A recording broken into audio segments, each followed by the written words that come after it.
नाभि कमल से ब्रह्मा की उत्पत्ति हुई और ब्रह्मा जी के ही पुत्र थे मरीच, और इनके ही पुत्र हैं कश्यप। कश्यप के पुत्र हैं सूर्य, और सूर्य कौन है? देवता।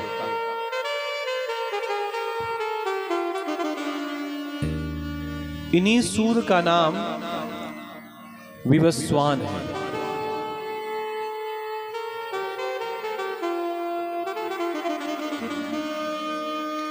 इन्हीं के परिवार में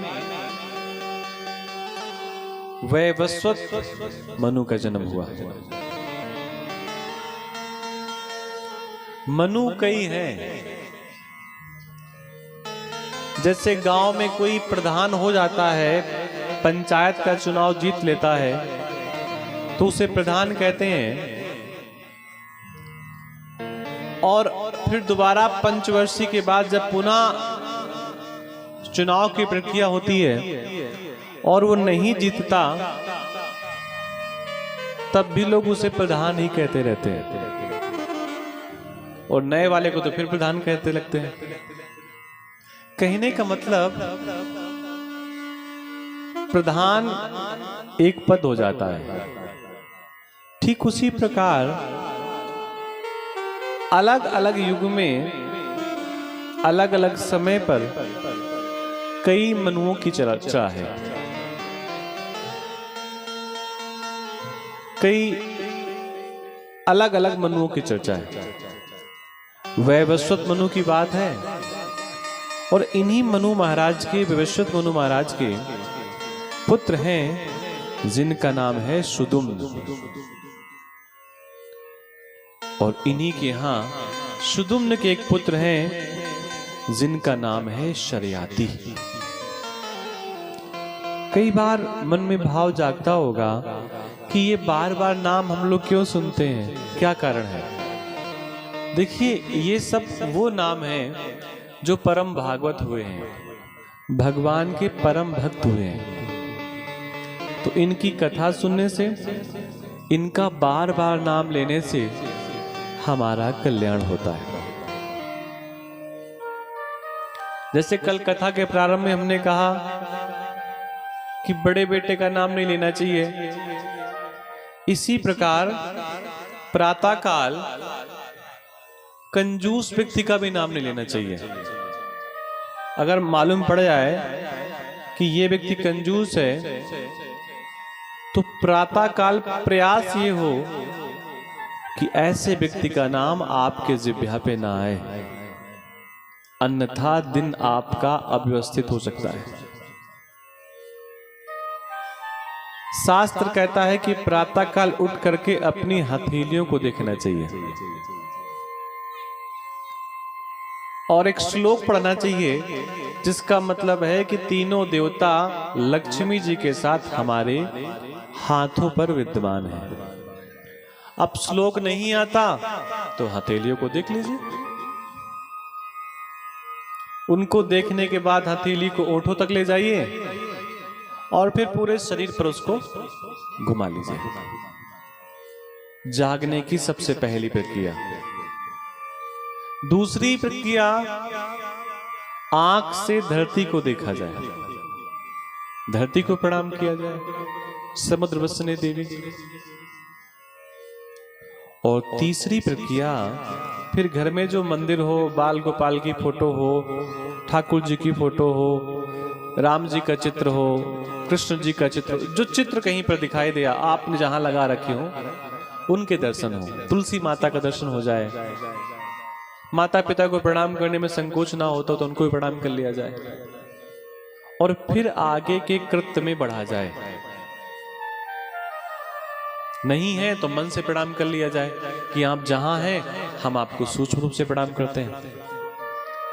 उसके बाद अपनी दिनचर्या में आगे बढ़ा जाए। और ये जितनी प्रक्रियाएं बताई, ये ऐसी प्रक्रिया है कि आंख खुलते ही लगभग 2 मिनट में सारी प्रक्रियाएं आपकी हो जाएंगी। 3 बार धरती माता को प्रणाम किया, और फिर अपने कार पर चले गए, काम पर चले गए।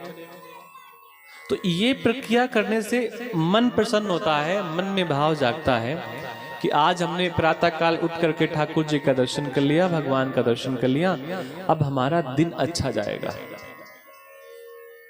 अब हमारा दिन ठीक रहेगा।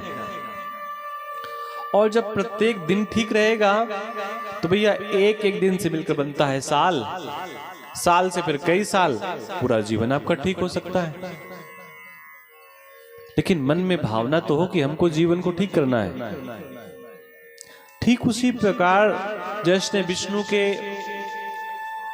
अंश से या नाभि से ब्रह्मा की उत्पत्ति, ब्रह्मा की नाभि से मरीच, ब्रह्मा से मरीच, मरीच से कश्यप, कश्यप से सूर, सूर से विवस्वत मनु, मनु से सुदुम्न, और सुदुम्न के पुत्र शर्याति भगवान के परम भक्त थे, श्रेष्ठ भक्त थे। इन लोगों का नाम लेने से मन पवित्र होता है, नाम लेने से वाणी पवित्र होती है, राम जी का नाम लेने से जिह्वा पवित्र होती है, नारायण का नाम लेने से या कहने से पापों का क्षय होता है। श्रूयताम मानवो वंसा प्राचुरेण परंतपा नाशक्यते विस्तरतो वक्तुम वर्ष शतैरपि। सुखदेव कहते हैं, परीक्षित तुम मनुवंश का वर्णन संक्षेप में सुनो, विस्तार से तो सैकड़ों वर्ष में भी उसका वर्णन नहीं किया जा सकता। जो पुरुष परमात्मा छोटे बड़े सभी प्राणियों की आत्मा है, प्रलय के समय केवल वही रहते हैं। यह विश्व और कुछ भी नहीं है। मनु महाराज के यहां ही शर्याती, और शर्याती एक दिन अपनी पुत्री को लेकर के जंगल की ओर चल पड़े, ऐसे घूमने के लिए। जंगल का मतलब जंगल में संत महात्माओं के तीर्थ स्थान थे, रहने के स्थान थे, देव स्थान थे। तो मन में भाव जगा कि जाते हैं, संत महात्माओं का दर्शन कर लेते हैं। और ये भाव प्रत्येक व्यक्ति के मन में होना चाहिए। देखिए, ऐसा कोई दिन नहीं होता होगा कि आंखों से आप कुछ ऐसे दृश्य न देखते हो जिनको देखने के बाद मन खराब होता हो। कहीं न कहीं कोई ऐसा दृश्य आपको दिखाई दे जाता होगा, और जब कुछ नहीं मिलता होगा तो कहीं कूड़े का ढेर दिखाई दे जाता होगा, उसको भी देख करके मन खराब हो जाता होगा। कई बार कितनी गंदगी पड़ी हुई है। तो ठीक उसी प्रकार राजा का भी एक संकल्प था कि दिन में एक बार देव दर्शन जरूर करूंगा, और उसी संकल्प को पूरा करने के लिए जंगल पे चल पड़ा, जहां पर च्यवन नाम के एक महात्मा लंबे समय से तपस्या में लीन थे। सुकन्या नाम तस्यासीत कन्या कमल लोचना तथा साधवनगतो विगामच्चोनाश्रमा। उनकी सुंदर सुकन्या, नाम ही उसका सुकन्या था, बड़ी श्रेष्ठ कन्या थी।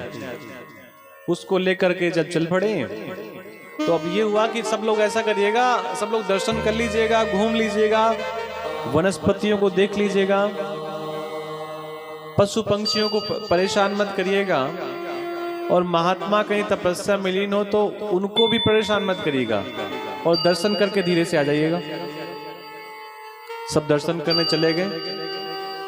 एक जगह मिट्टी का ढेर लगा हुआ था, ऐसे ही अनायास। सुकन्या ने उस मिट्टी के ढेर को देखा तो पूरा का पूरा तो मिट्टी का ढेर था। वहां पर दो ज्योतियां चमक रही थी। कई बार ऐसा होता है कि वस्तु भले ही अंधेरे में रखी हो लेकिन चमकती है बाहर से। सुकन्या को एहसास हुआ ये क्या है, चमकने वाली वस्तु। छोटी बच्ची थी, और छोटे बच्चों को पता ही नहीं होता क्या करना है क्या नहीं करना है। एक ऐसे ही अनायास हाथ से सीख उठाई और जो चमकने वाली वस्तुओं को जानने के लिए कि इसमें क्या है, ऐसे ही सीख से छेद कर दिया, चुभो दिया। उसको नहीं पता था यहां कौन है। और जब सीख से चुभोया तो वहां से रक्त निकलने लगा। कन्या डर गई, किसी से कुछ बता न सकी, वहां से दौड़ करके चली गई। और उस कन्या ने जब ऐसी प्रक्रिया की तो वो एक संत महात्मा थे जो लंबे समय से तपस्या कर रहे थे। संत महात्मा ने किसी प्रकार का अपराध नहीं किया था, निरपराध थे। और निरपराध संत महात्मा का सुकन्या ने अपराध किया तो परिणाम में राजा के जितने भी गण आए थे, मंत्री आए थे, सेवा करने आए थे, उनके उदर में या पेट में भयंकर पीड़ा हुई, भयंकर पीड़ा। राजा ने कहा अपने सभी सेवकों से कि ये बताओ किसी का आपने अपराध तो नहीं किया? ध्यान दीजिएगा, घर का एक व्यक्ति अगर किसी का अपराध करता है तो परिणाम यही है। अगर घर का एक व्यक्ति कमा रहा है अच्छा खासा, तो पूरा परिवार उस धन से सुख भोग रहा है। और अगर उससे कोई पाप हो जाए, जानबूझ करके, गलती से नहीं, गलती से तो सबसे कुछ ना कुछ होता ही रहता है, तो फिर ऐसी स्थिति में क्या करेंगे?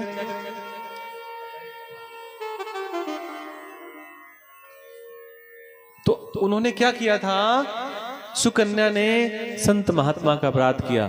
अपराध के बदले सभी जो वहां पर लोग आए थे उन सबको उदर विकार हुआ। वो सबको अकस्मात जब उदर विकार हुआ तो सब दौड़ करके राजा के पास आए कि राजन, हमारे पेट में भयंकर पीड़ा हो रही है, ऐसा लग रहा है अब जीवन कठिन हो जाएगा, ऐसा लग रहा है प्राण निकल जाएंगे, सांस लेने में समस्या हो रही है। राजा ने सबसे कहा कि सच सच बताओ, यहाँ पर 54 मुनि तपस्या कर रहे हैं, किसी ने उनका उपहास तो नहीं किया, किसी ने उनका अपराध तो नहीं किया? मंत्रियों ने, सेवकों ने सीधे सीधे कहा राजन, हमने किसी प्रकार का कोई अपराध नहीं किया, हम बिल्कुल सच कह रहे हैं। तब राजा ने अपनी पुत्री से धीरे से पूछा कि बेटी, सबने तो कह दिया कि मैंने कोई अपराध नहीं किया, कहीं तूने तो ऐसा नहीं कोई अपराध कर दिया हो संत महात्मा का? तब धीरे से पुत्री ने कहा कि पिताजी, हमको नहीं पता हमने क्या किया, लेकिन मिट्टी का ढेर लगा था, वहां पर 2 ज्योतियां चमक रही थी, मैंने उसी को छेद दिया और मुझे कुछ नहीं पता। देखिए, कोई दूसरा व्यक्ति होता तो राजा था, पुत्री ने अपराध किया था, चला जाता ऐसे ही। लेकिन इसको ऐसा लगा कि अगर अपराध पुत्री ने किया है तो परिणाम प्रजा क्यों भुगते? अगर आपने अपराध किया है तो आप ही उसका भुगतान करिए ना। अपनी बेटी को लेकर के गए, जो मिट्टी का ढेर था उसको धीरे से साफ किया। मालूम पड़ा यहां तो महात्मा तपस्या कर रहे हैं, जिनकी केवल हड्डियां बची हैं, शरीर जर्जर है। राजा ने क्षमा मांगी, अपनी पूरी बात कही। सुकन्या चवनम प्राप पति परम कोपनम पीड़यामास त्याग्या अप्रमत्तानुवृत्ति भी। महात्मा ने कहा, क्षमा तो हम कर देंगे, लेकिन अब हमको ये बताइए कि इतना लंबा जीवन है, हम कैसे जिएंगे? क्योंकि हमारी आंखें नहीं है, अवस्था वृद्ध है। राजा समझ गई सारा।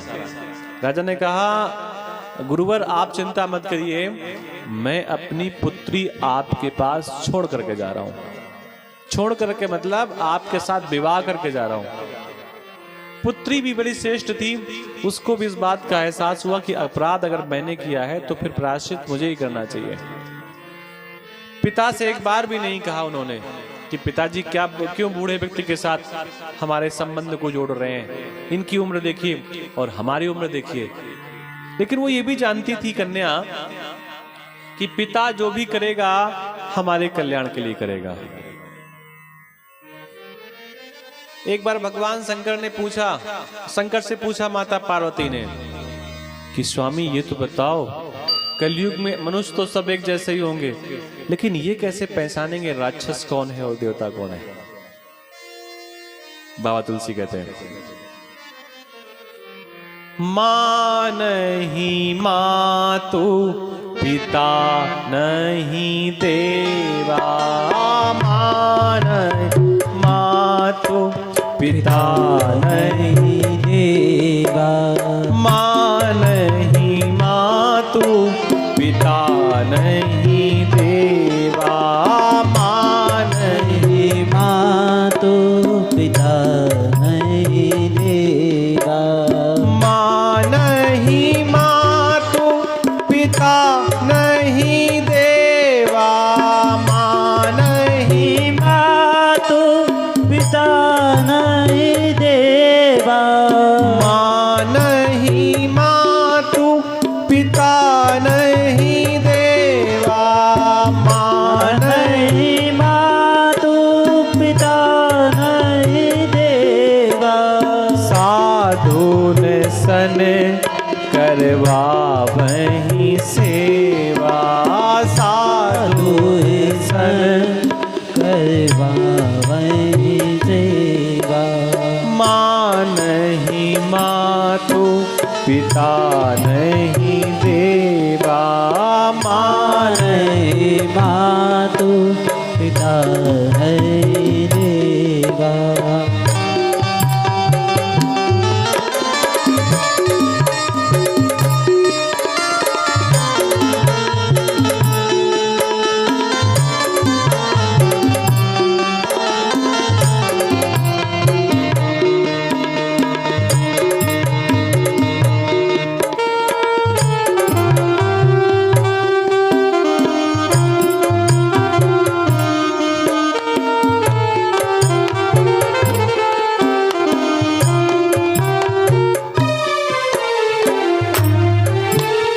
जिनके ये आचरण भवानी, जिनके ये आचरण भवानी, जिनके ये आचरण भवानी, जिनके ये आचरण भवानी, ते जानहुनी से चर सम प्राणी, ते जानहुनी से चर सम प्राणी, मां नहीं मातु पिता नहीं देवा, मां नहीं मातु पिता नहीं देवा, पिता नहीं देवा,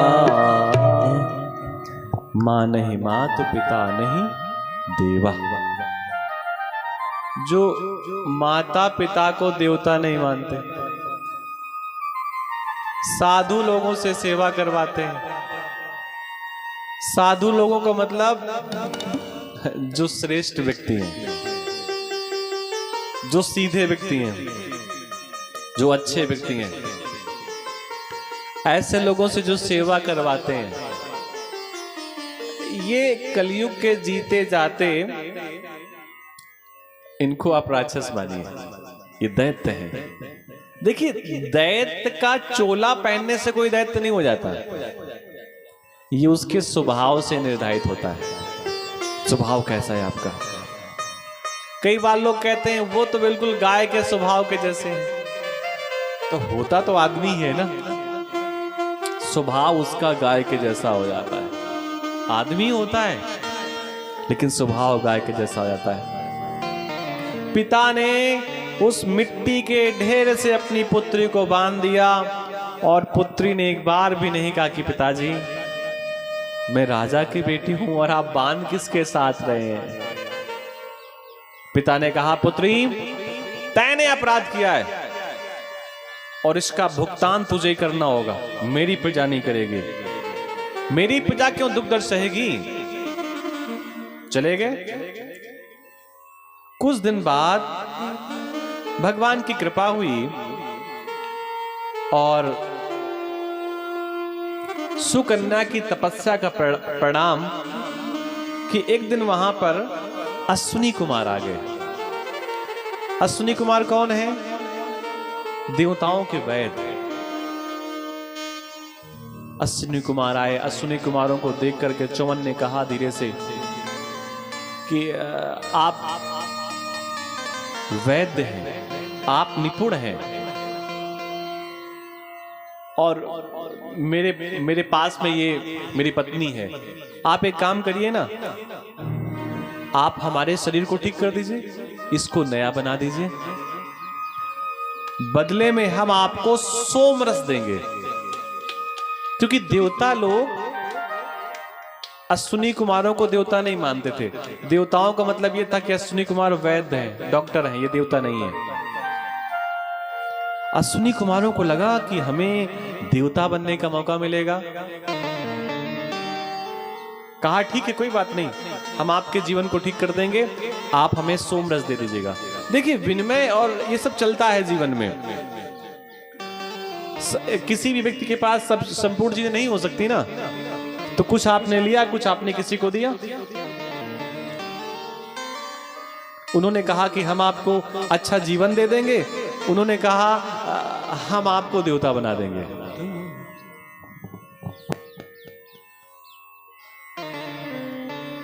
सुकन्या से इन्होंने, अश्विनी कुमारों ने कहा, कहां इस बूढ़े व्यक्ति के पास आप पड़ी हुई हैं।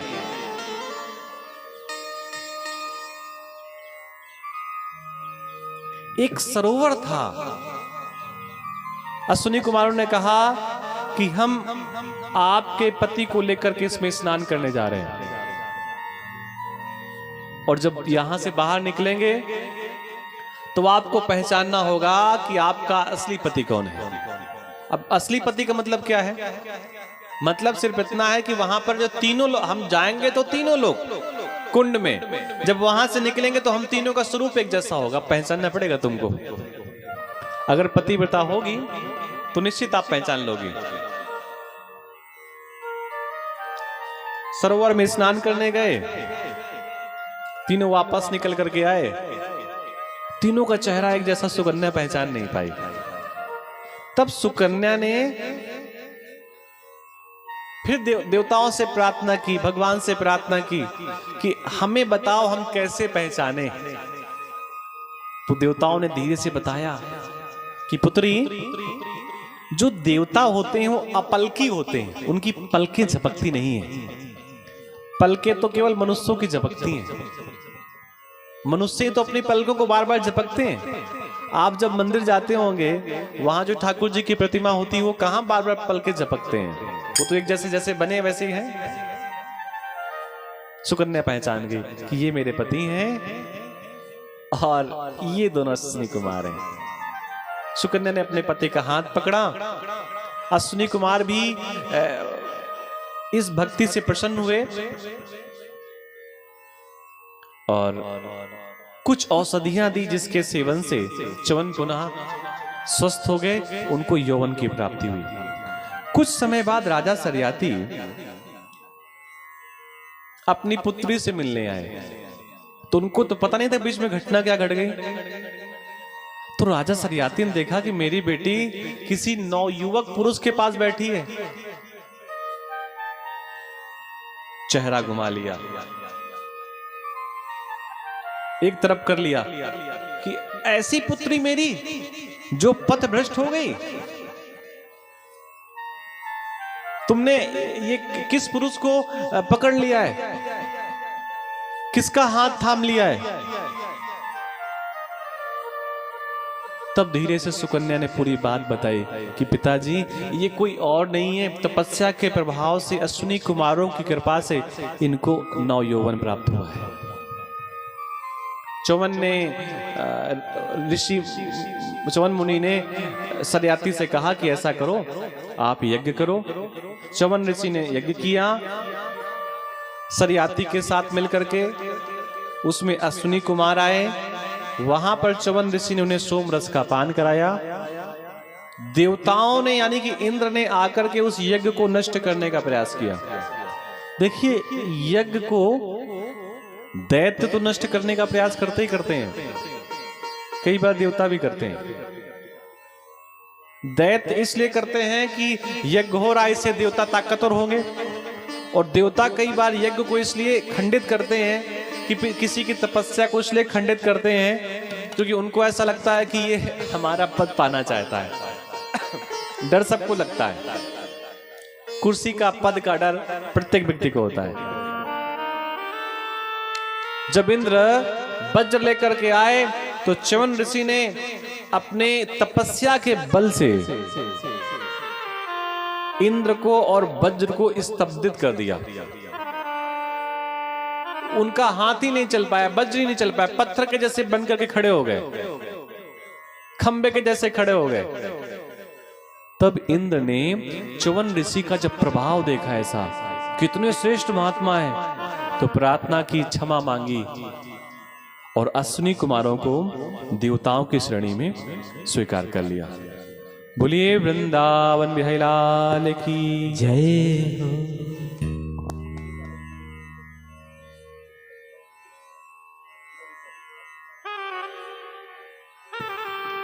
श्री राधे, श्री राधे, श्री राधे, श्री राधे। ये लास्ट में बोलता है कि इको नहीं है, ये डिले इको है, डिले रिपीट है। श्री राधे, श्री राधे, श्री राधे,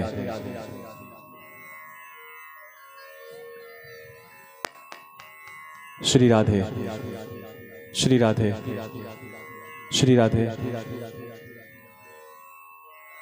आ तो भी राधा आ रहा था। श्री राधे, श्री राधे,